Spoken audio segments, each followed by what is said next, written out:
Halo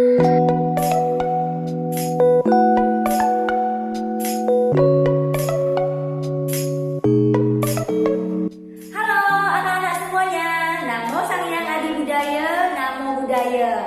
Selamat pagi, bagaimana kabar anak-anak semuanya? Teacher berharap kalian semua selalu dalam keadaan yang sehat, baik, selalu ceria, bersemangat belajar, tentu saja juga bersemangat untuk berbuat baik. Senang sekali pada hari ini teacher kembali menjumpai kalian semua walaupun masih lewat video pembelajaran ini. Nah, teacher berharap walaupun kalian belajar di rumah, puja bakti di rumah, namun tidak mengurangi arti dan makna dari puja bakti itu sendiri. Kalian tetap melakukan puja bakti, membaca parita dengan baik dari rumah dan juga mengikuti pembelajaran ini dengan baik. Hari ini kita akan masuk lagi pada materi pembelajaran kita di pelajaran 5. Nah, minggu lalu kita mempelajari tentang murah hati. Apa itu murah hati? Apa manfaat dari kita bermurah hati? Nah, hari ini kita akan lanjutkan ya di pelajaran 5 bagian yang kedua atau part yang kedua, yaitu berderma yang baik. Nah, apa itu berderma yang baik? Nah, berderma itu atau berdana itu pasti merupakan perbuatan baik. Nah, namun bisa jadi kita melakukan dana atau berderma yang salah. Misalnya ada teman yang sakit perut, namun kita memberikan dia obat demam. Nah, tentunya ini tidak bermanfaat bagi dirinya. Atau misalnya temannya tidak bawa pensil, atau tidak punya uang untuk beli pensil. Nah, lalu kita memberikan dia kue, memberikan dia makanan. Nah, tentu ini tidak cocok. Nah, berderma yang baik itu seperti apa? Mari kita simak pelajarannya. Pelajaran 5, part yang kedua, berderma yang baik. Bagaimana caranya berderma yang baik? Nah, hari ini kita akan mempelajari bagaimana caranya berderma yang baik. Yang pertama, berderma dengan tulus. Orang yang murah hati selalu berderma dengan tulus. Apa maksudnya berderma dengan tulus? Orang berderma dengan tulus tidak mengharapkan balasan dari orang lain. Misalnya, Lobi memberikan makanan kepada Kuca. Tujuannya supaya lain kali Kuca juga mau memberikan makanan kepada Lobi. Nah, ini adalah contoh memberi yang tidak tulus, yang tidak boleh kita tiru. Nah, kalau kita memberikan makanan kepada teman, nah harus dengan tulus, tidak mengharapkan imbalan. Orang yang berderma dengan tulus juga tidak mengharap pujian dari apa yang dilakukan. Lobi suka berderma bantuan kepada orang yang kurang mampu. Tujuannya supaya Lobi menjadi terkenal sebagai anak yang baik, supaya orang-orang memujinya. Nah, ini juga bukan contoh berderma dengan tulus. Nah, kalau berderma dengan tulus itu kita tidak boleh mengharapkan pujian. Jadi berderma yang tulus syaratnya ada 2. Yang pertama, tidak boleh mengharapkan balasan atau imbalan, dan yang kedua adalah tidak boleh mengharapkan pujian. Jadi apa yang kita lakukan, apa yang kita berikan, kita danakan harus kita lakukan dengan tulus.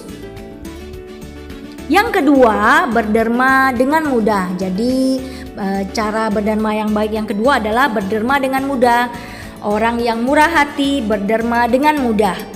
Kadang-kadang kita merasa sayang memberikan sesuatu, tapi kita harus berpikir, yang manakah yang lebih bermanfaat, memberikan barang itu kepada orang lain atau menyimpannya untuk diri sendiri.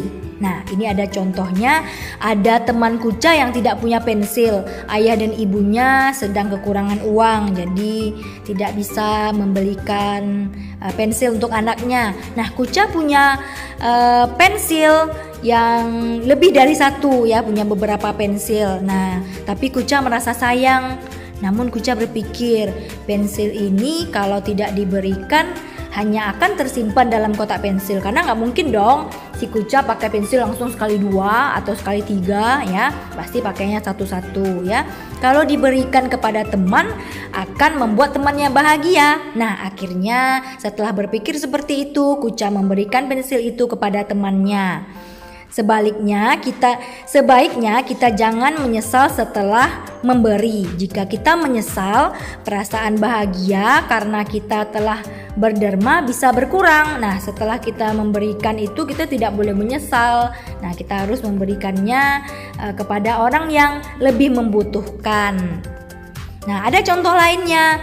Misalnya kita tentu punya banyak baju yang sudah sempit. Kalian sekarang sudah kelas 5, badannya sudah tambah besar. Nah, pasti secara yakin banyak baju-baju waktu kelas 3, waktu kelas 4 yang mungkin sudah sempit tapi masih bagus. Tersimpan saja di lemari, tidak bermanfaat. Nah, lebih baik kita berikan atau kita danakan kepada orang yang membutuhkan. Begitu pula dengan mainan-mainan kita saat masih kecil. Alangkah baiknya jika kita berikan kepada orang yang membutuhkan atau kita sumbangkan ke panti asuhan. Yang ketiga, berderma dengan bijak. Meskipun suka berderma, kita harus berderma dengan bijak. Misalnya, Lobi sudah punya banyak makanan. Ia lalu meminta makanan kepada Kuca. Padahal Kuca punya sepotong roti saja. Nah, Kuca cukup bijak. Kuca tidak mau memberikan roti ini kepada Lobi karena sebenarnya Lobi sudah punya banyak. Hanya karena tamak, kata orang ya, hanya karena serakah. Makanya si Lobi ini minta-minta juga kepada si Kuca. Nah, Kuca tidak memberikan. Dan lagi pula jika Kuca memberikan roti yang ia miliki yang hanya satu saja, tentu Kuca yang akan kelaparan. Nah, tentu ini tidak dilakukan oleh Kuca. Kuca juga sebaiknya berderma dengan cara bijak. Misalnya kita tidak mencuri milik orang lain untuk diberikan kepada orang lain. Nah, kita curi milik orang terus kita berikan kepada orang lain. Nah, itu tidak boleh ya. Kita juga tidak boleh memberikan jawaban saat ulangan. Berderma atau memberi dengan bijak berarti memberi sesuai kebutuhan. Misalnya jika ada orang kelaparan, kita seharusnya memberikan makanan, bukan memberikan mainan. Nah, berderma atau memberi dengan bijak memberikan manfaat yang lebih baik lagi bagi yang menerima. Yang keempat, berderma dengan bahagia. Jangan pernah menyesal setelah berderma, merasalah bahagia setelah berderma. Nah, mengapa?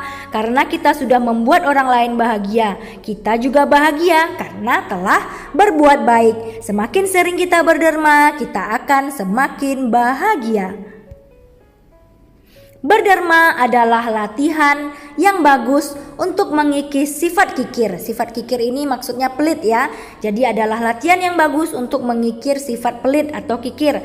Berderma adalah perbuatan mulia yang harus kita kembangkan. Dengan berderma, kita melatih diri menjadi orang yang lebih welas asih dan murah hati. Kita juga harus berterima kasih kepada orang yang mau menerima pemberian kita. Nah, kok kita yang harus berterima kasih ya? Kita yang memberi dana, kenapa kita yang harus berterima kasih? Harusnya orang itu dong yang berterima kasih. Nah, ini jawabannya. Karena orang yang menerima pemberian kita itu, menerima dana kita itu adalah orang yang telah memberi kita kesempatan untuk berlatih murah hati dan juga memberi kita kesempatan untuk berbuat kebajikan. Nah, kalau tidak ada orang yang membutuhkan, kita tidak tahu kemana kita akan memberikan derma, tentunya kita tidak bisa berlatih murah hati, tidak bisa berbuat baik. Nah, untuk itulah maka dikatakan kita sebagai pemberi juga harus berterima kasih kepada orang yang mau menerima dana atau pemberian kita. Nah, sebelum kita mulai berderma, kita juga harus memiliki sikap peduli. Kita tidak akan bisa berderma jika kita tidak peduli. Jika kita tidak peduli, maka kita tidak akan tahu apa yang orang sekitar kita butuhkan ya. Kalau kita tidak peduli, kita cuek saja. Orang butuh pertolongan, kita cuek saja. Tentu kita tidak tahu apa yang mereka butuhkan. Nah, apa sih maksudnya sikap peduli itu? Nah, sikap peduli itu maksudnya mau ikut repot, mau ikut memperhatikan orang yang susah. Nah, bukannya kepo ya. Jadi kita memperhatikan, oh ternyata teman saya itu susah ya, tasnya sudah sobek-sobek, mamanya tidak punya uang. Nah, karena kita uangnya banyak mungkin ya, nah kita berikan tas baru untuk temannya. Atau tas kita ada 2, kita cuma pakai 1, nah kita berikan kepada temannya. Kita mau ikut memikirkan kesusahan orang lain sehingga kita